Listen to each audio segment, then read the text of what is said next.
Oke, saya akan menjelaskan tentang bioindikator kualitas tanah. Beberapa senyawa kimia yang berpotensi berbahaya yang berasal dari aktivitas manusia di perkotaan, pedesaan, maupun di kawasan industri terus-menerus dilepaskan ke lingkungan, khususnya tanah. Padahal tanah adalah sumber daya penting bagi manusia dan ekosistem.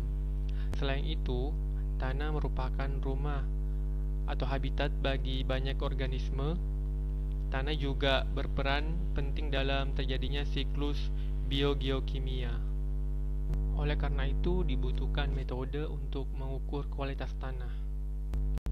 Pengukuran kualitas tanah merupakan pekerjaan yang membutuhkan waktu yang cukup lama dan biaya yang besar, khususnya identifikasi polutan kimia dalam tanah.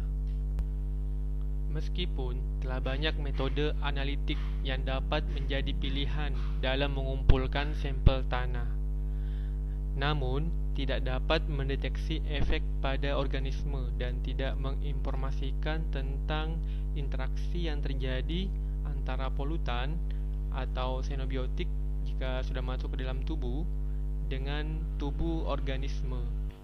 Maka dari itu, perlunya menerapkan metodologi biologis atau bioindikator dalam menganalisis paparan polutan di tanah. Organisme yang digunakan dapat memberitahu tentang kondisi ekosistem tanah.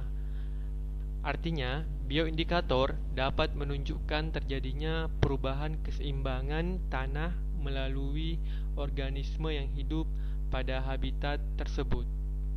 Selain itu, bioindikator mampu menghadirkan perubahan yang memungkinkan generalisasi informasi tentang kualitas lingkungan.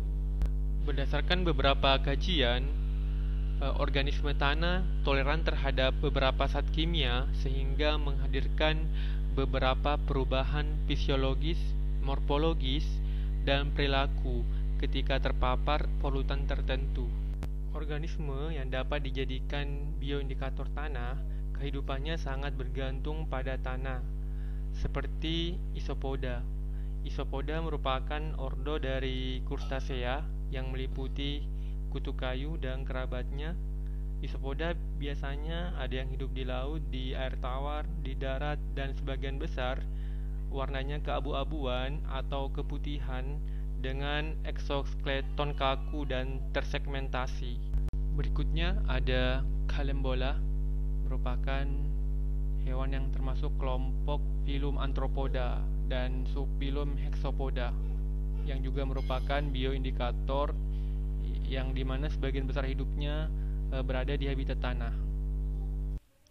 Selanjutnya ada kelompok hewan Aligosaita atau sejenis cacing yang merupakan kelas dari filum Annelida, yang juga merupakan organisme yang banyak hidup di tanah dan habitatnya sebagian besarnya pada umumnya di tanah, dan ini bisa menjadi bioindikator yang sangat baik untuk mengetahui adanya perubahan kualitas lingkungan di tanah.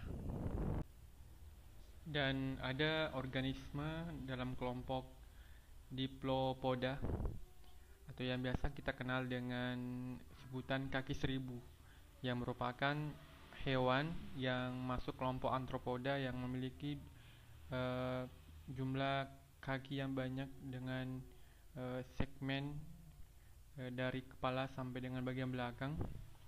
Dan hewan ini juga merupakan hewan yang banyak ditemukan atau habitatnya di tanah, dan ini juga dapat menjadi bioindikator dalam melihat adanya perubahan kualitas tanah. Berdasarkan sistem biologis, urutan perubahan akibat adanya polutan pada organisme berawal dari tingkat molekuler atau biokimia. Selanjutnya, saat toksik atau polutan sudah masuk ke dalam tubuh organisme, maka bisa terjadi perubahan morfologis.